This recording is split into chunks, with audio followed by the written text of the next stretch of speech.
Hello, Okay. everybody. So, let's start. I'm Marcin. I'm a senior software engineer working at Huawei. And today we're supposed to present together with Joe. However, he couldn't come to Paris, so I'm going to do it alone. Today on the presentation, I would like to bring some problem that exists in the container ecosystem and world that we don't fully describe compatibility of the images. So I would like to bring more attention to the problem itself and gather your honest feedback. In October 2023, we established a new working group under OCI. We try to define image compatibility, basically what it means for users, how this could be used, and so on. And we want to initially support Linux, Illumos, Windows, and in the future, FreeBSD. I know people there were interested in that, but they don't have capacity right now to work on that. And basically, the final list of supported fields is to be determined by the working group. So we don't know yet what exactly you want to support there. I mean, there are ongoing discussions with so many different opinions, but we will get there. And finally, we try to figure out appropriate solution for that. One more note from my side that all the opinions contained in these presentations are my own. This is not an official statement from the working group itself. Basically, the presentation has been made based on the discussions on the working group and my observations in there. So let's talk quickly about containers compatibility and portability. Today, containers are often thought to be completely portable across time and space, and a lot of time they do work. That's true until they don't. And containers are just regular Linux processes with many of the same advantages and disadvantages when it comes to portability and compatibility. Those two sentences are very accurate about containers because for most of the users, they work fine. I mean, 90% of users, it's okay. And people expect that there is this mindset in the community that if I run container, it will work out without a problem. However, in telco, we discovered that, I mean, it's quite obvious because we require some specific things regarding hardware and OS configuration and so on. So it cannot always work like out of blue, right? It has to be configured, not especially for some heavy workload like I don't know some CNF like routers and so on. And once we started this working group, I learned that people think about compatibilities over like for different organizations it means something different. So I find this definition of compatibility from Cambridge Business English Dictionary very accurate because it's about computer programs to work successfully with other machines or programs. And work successfully is a keyword in here because it means something else for different organizations and interest groups. Because initially when we started this working group to determine image compatibility, I thought about that like something like binary approach. It's 0 or 1. It can work or not. The container can fail or be successful on the node. But I was a little bit wrong because people came up with different approaches in there, and I came up with compatibility context. I will present here 3 different bullet points. So the first one is host compatibility, the container's hard requirements. This is what I said a few seconds ago, that it's about if container can work on the host or cannot. An example of that can be if a container if container requires specific hardware like CPU, NIC, GPU because of CPU features, NIC because of performance or features as well, and GPU for some computation. And additionally, we have OS side where you have kernel features, modules, generally speaking, the whole kernel configuration and different aspects of OS as well. An example of that could be our virtual machines that runs in a container. So let's imagine we have a container X, and inside you want to run KVM virtual machine. So if KVM is available on node A, but is not available on node B and C, then you have a problem and your container will not run in there. So this is hard requirement. Another example can be NVIDIA CUDA toolkit versus NVIDIA kernel driver available on the host. I don't want to go too deep into how NVIDIA is doing backward and forward compatibility. It's not the point in here. It's just if you require some specific features in CUDA 12.1, then you have to have appropriate NVIDIA driver presented on the node, right? So the first category is containers hard requirement. And then we have performance metrics. Basically, it's about if container can run on the host, but if it doesn't meet performance criteria, it can be considered incompatible. So this is very valid for real-time or near real-time applications like some telco services that have very high SLA requirements. An example of that from Huawei Cloud could be that we have some very critical telco service with high SLA requirements of throughput and latency period. So we have container X, and in theory, it could work with all of the nodes. However, benchmarks show that container X doesn't perform very well with NIC C, and then we consider basically the container incompatible. So we consider here as well performance metrics to be some kind of point if container is compatible with the host or not. And the last one is the most optimal image. So this is kind of, I was surprised by this approach a little bit, but it's about selecting the most appropriate nodes for the image that results in maximally optimized workload on the cluster. If it's not possible, then fall back to nodes that still can run the container. And it's also kind of sort of compatibility, right, in that case. An example of that could be application that if CPU supports advanced vector extensions, you want to get this container schedule on the node with AVX supported. But if it's not, and still container can work without AVX, you want to fall back to node B and C. So this is the third compatibility context. So how we do this today? Like today, we have expectations that users or sysadmins provide appropriate infrastructure for containers. However, we could somehow inform them about the workload that is running in there. So the way how we could do that, we could bring some additional metadata for compatibility from the container side. So it's not only about sysadmin trying to figure out how configure the cluster and so on. It's especially valid, for example, if you are running some cluster and you are pulling their vendor software, and at some point you're responsible for that, and you are responsible for debugging and maintaining, so you want to grab some information about compatibility of the container itself that will help you to debug that. Another thing is group applications, that you could group specific type of applications into one workload type, and that would allow you to optimize your cluster itself. And also configuring the cluster, like you would have better information about that. You could also validate new hardware and OS before running containers in there. So you have an additional check. And the last one, very important, is fail fast. Basically, you don't want to pull like images and then learn that, for example, something doesn't work there, and you want to reschedule your container or reconfigure the node. So it gives you one quick check if container is, in theory, compatible with the node or not. So how people are doing this today? People or vendors provide documentation how to run your containers, but it's done in so many different ways that it's impossible to automate the checks. And the other thing is people try to launch containers on the cluster, and then in case of failure, they read logs and see what's all going on in there. And if they, for example, should reconfigure the cluster, the node, or go somewhere else, I see this, the second one, very often. Just people try to launch and see what's going on in there. If there is missing kernel configuration, some features, some modules, maybe missing hardware, and so on. But with hardware is a little bit different story in Kubernetes because you have ways to expose that and you can express that a little bit differently.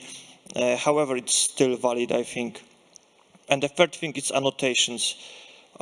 People provide information on the container side already, but it's not standardized. And I learned that also in the compatibility working group.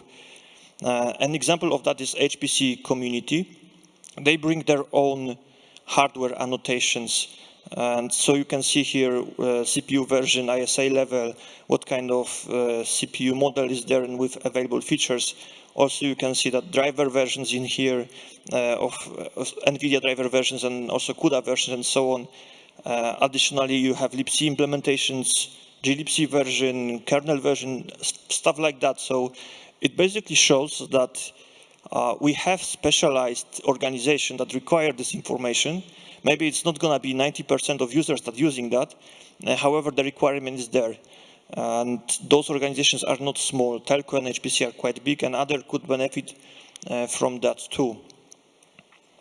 So how this looks like today, because Open Container Initiative governs a few specs today. We have image spec, container runtime spec, and distribution spec.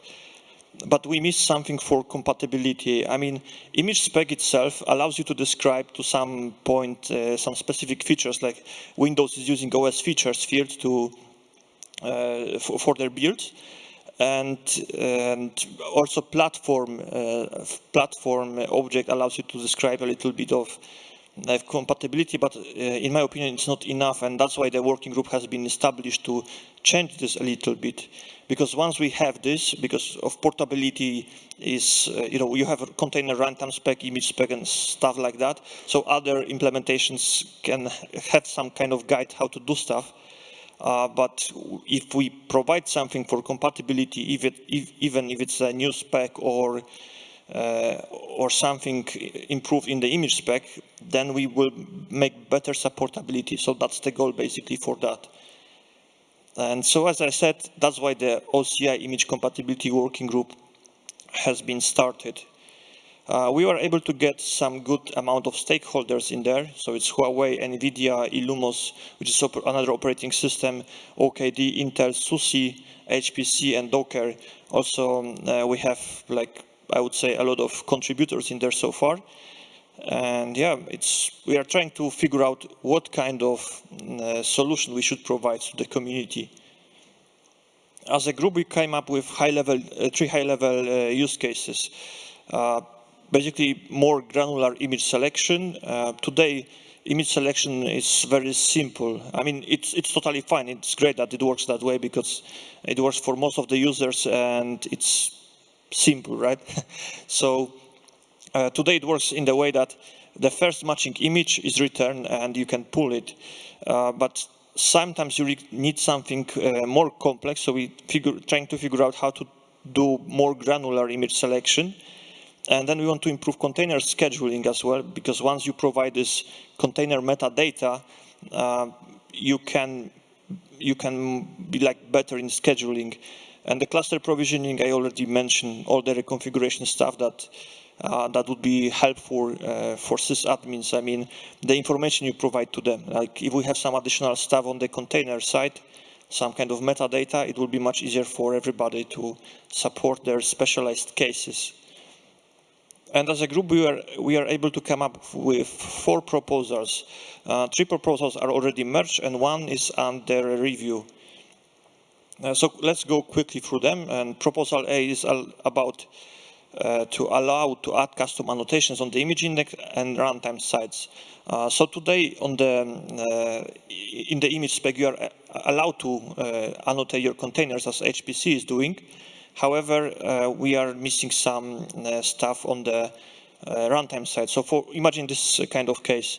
You have a container A that requires some GPU. So you annotate that with example.com, GPU, NVIDIA. And on the container side, on the container runtime side, you could provide a similar annotation. Like if you run container D, you could bring annotation the same as on the image example.com, GPU, NVIDIA. And then you could improve the image selection that way. It's a very simple solution because it doesn't require a lot of changes on the container D or different container runtimes. So it's kind of nice. However, in my opinion, it's too customizable because we try to come up with some kind of standard here. And then we have a proposal E that suggests to use reserved platform features field, which has been reserved for a very long time. And we would have to come up with standard list of supported features in there. It covers some aspects of compatibility, but not all of them. So yeah, we are still discussing solutions in there. And then we have a proposal B that is a little bit different approach than others. Because it introduces a new artifact type for compatibility. So you don't keep compatibility metadata in the image itself. You basically introduce a new artifact type, keep the spec there, and you have relation one-to-one between artifact and the image. And also, it allows to define graphs on the spec, basically for compatibility relations. So imagine a situation like that. You have, because you have, if you want to enable some kernel features or something like that, it can be done in different ways based on the hardware. So if you have AMD CPU and or Intel CPU, you have different ways of enabling IOMMU, for instance. So that's why there was proposals to let people to define graphs on the spec level. However, the community doesn't like that too much because of complexity. If you try to represent graph in JSON, it's kind of bad looking, right, and hard to understand sometimes, especially if graph is growing. So this is understandable, but still it's in the proposal B. And the last thing, because we were thinking how to enable all compatibility across different organizations and so on. And there was suggestion that maybe instead of trying to define everything ourselves, we allow people to define their own compatibility fields based on the requirements. And this approach is about having one repository that different organizations could contribute to. So for example, if I have organization telco, I could contribute to this repository, adding my own organization itself there, adding my own attributes that I'm interested in, like if SRIOV is enabled on the host, and implement some kind of plugins that would check that. And everything is in centralized repository because of security and control flow. Sometimes it might be required that the checks requires root permissions or so. So the idea here is that people, once they bring their own plugins, they also come up with their own AppArmor or CLinux profiles that we control what's going on in there. That's proposal B. Proposal D is a little bit different, still introduces a new artifact type for compatibility, similar approach, but allows to define graph on the schema level for organizations. So instead of users that come up with their own relations based on the compatibility attributes, we have organizations that do that for them. It's a different approach because as an organization, I can come up with attributes relation. So for example, I would allow, if I have HPC use case, I could allow, I could maybe not allow, but guide people how to use specific attributes, like when it comes to storage performance and so on. And the final thing allows users to add their content in a very flexible and open way. It's a very different approach from B, because we don't have one centralized repository where people can contribute. They can come up with their own stuff, their own solutions. So maybe as OCI image compatibility working group, we come up with a library that could be implemented by others and allow people to do stuff themselves. Much more open, and it brings some risk in my opinion, but it's a very interesting idea. Also, proposal B brings some risk as well, because if you want to keep centralized everything, it's not so good as well. But there is a trade. We have like openness versus security and stuff like that. So basically, I like both proposals, B and D, in here as well. And integration with Kubernetes, how we think that could work with Kubernetes today. We could validate nodes before pulling images. I think there is some work that we could do together with NFD folks, at least take some part of NFD project to maybe that could improve our tool, or like basically we could take scanners from NFD that we could use in our own tool to discover stuff and maybe do some matching in there. And also improve scheduler by considering containers compatibility metadata. this is discussable, all of that, because we are still in a phase where we are trying to figure out what's the best for users, and we are trying to get feedback and annotation in here. However, you are not so much in here. So, yeah, maybe afterwards I can get some feedback later. But yeah, and then there is the last point as a data source for dynamic node reconfiguration, because I saw in Kubernetes world that there are attempts to dynamically reconfigure nodes on the fly, and that could be potential metadata for that too. However, for very specialized cases, because if you have very generic cluster that accepts any like workload, then you don't want to have dynamic node reconfiguration there for sure, because if you enable one node for specific type of application, you can disable for others and so on. So if you have a specific workload type, like for example routers in CNF routers or something like that, and you have small tweaks on the node, maybe that would be acceptable. But yeah, that's how it looks like so far. And we are looking for feedback. So if you are willing to share your honest opinion with us, then reach us on Slack, Google Group, and GitHub. And additionally, we meet every Monday and discuss stuff in there. So generally speaking, we are still in a very early development in there, and we are trying to figure out what's the best for users. We don't want to change mindset of people that exists today, like if that containers can run anywhere, because this is the mindset people have today, like most of them. It doesn't work everywhere, but yeah. But I think it's correct mindset. So yeah, basically that's it. I wonder if you have any thoughts about that.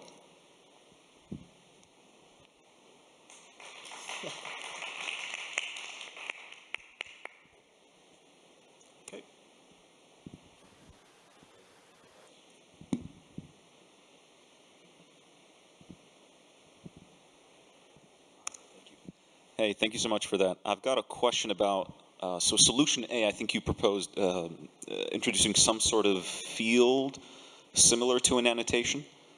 There we go. Custom annotations are a field similar to annotations. So my understanding is that this would be the most flexible solution, right? Yeah. Got annotations on nodes and on your containers or your pods, whatever it is, and that matching happens.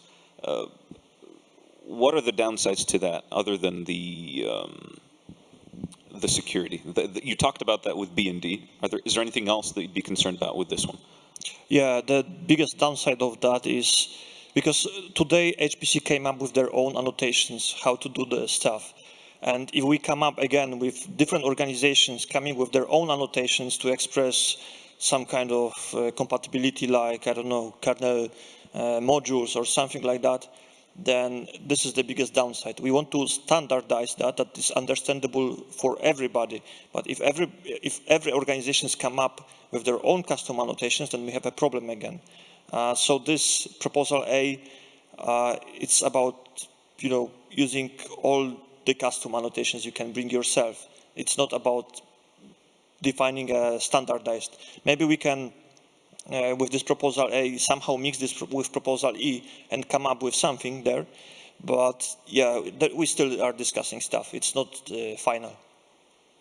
Are there fields or are there features that overlap in that way, such that there is duplication? My understanding is that, well, if a particular provider or a particular hardware manufacturer has some feature that's unique to them. Do you know of any examples of things, say, across two providers that have different fields, but they're actually the same thing? That's a very good question. I mean, probably yes. If you think about like standard stuff, like if you want to express hardware, I don't know, PCI, class ID, device ID, vendor ID, those are pretty standard stuff. And then operating system configuration, kernel modules configuration, some tweaks in there, those kind of standard stuff. But we don't know if there are organizations that have something very, very specific to their needs. For now, we are discussing that with HPC and telco use cases, and Intel is providing some input there as well. But that's the point of allowing people to come up with their own fields and attributes. And proposal B is basically addressing this as a centralized repository. So in that case, you wouldn't have overlap. In proposal D, you could have an overlap, but it's just more open and flexible way. Gotcha. That makes sense. Thank you. Hey, thanks for your presentation. So I have a couple of thoughts that are not really well organized at this point, but the first one is I like the idea of proposal E, I believe it was, because it ties the image along. Like if we're using the image as the source of defining these affinities that we want, then having it packaged within the image itself in a structured way makes sense to me. The limitation of that is I don't currently believe, I could be wrong about this, I'm not really an expert in the area, but I don't believe that the Kubernetes scheduler is actually really aware anything about the image itself. So like from a scheduling decision-making perspective, there's really not a mechanism to have a Kubernetes entity be able to gate a container or a pod from being admitted before it makes it down to the node. And then the runtime could say, like, actually, this image isn't really ideal for this node, but it's far too late in the process. This also makes me think about a very common conversation that we're having at this KubeCon, and I would urge you to participate in the unconference conversation about DRA, because that is also describing a separate mechanism of having a user define special resources or like special hardware configuration that they want their workload to run on, but it's coming from the pods. It's being defined from the pod perspective rather than the image, which is a little bit more idiomatic for Kubernetes.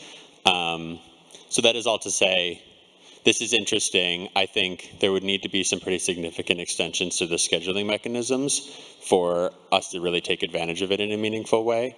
But having the, I would urge you to join in the conversations about DRA, because there may be able to be some overlap in the way that we sort of conceive of this. Yeah, so thanks for your input. I agree with you about this Kubernetes stuff, the scheduler itself, that it's not aware of some compatibility or any other metadata of the images itself. And this is just a rough idea that scheduling could be improved. The way how it's done, it's not determined yet. So we don't know how to do it the best way. Maybe it doesn't make sense to even extend the scheduler itself or bring any piece of software that would allow you to, I don't know, consider metadata of compatibility in different ways. So everything is basically baking in there, and we are trying to understand what are the best use cases and scenarios for the users. So yeah, basically it's in progress. Totally. No, and I can appreciate the use case of having this sort of information baked into the image. I think, like, just for Kubernetes alone to take advantage, like, this is a conversation that's happening in the OCI, which is, by it being at the layer of the container runtime, it's, we're not really going to, the conversations don't always overlap between, the orchestration layer and the runtime layer. But, yeah, there would need to be pretty significant overhaul. Like, the scheduler would need to be taught how to speak to a registry, basically, to be able to do this, which then comes into runtime specific sort of configuration on which registries are actually being talked to. Like, both Containerd and Cryo have mechanisms to define mirror registries, which means that it's actually lying to the kubelet saying, oh, sure, I'm pulling this image from here, and it's actually pulling it from somewhere totally different, which is kind of hacky, and but that said, like, that adds another layer of complexity, because like the runtime is not even always being honest to the whole Kubernetes ecosystem about where it's actually getting the image. And theoretically the SHA should be exactly the same, so it should be the same image. But if we're like going this artifact route and it's like being stored in a separate place, like that may be a missed link there. So yeah, those are some of my thoughts. I'm interested. I might pop into the OCI meetings to voice the thoughts there and the connections to Kubernetes, but just wanted to let you know about those. Sure, sure. Thank you for your input. If you'd like to join every Monday, 10 a.m. PST, every input is welcome, and thanks for your thoughts. Cool. Thank you.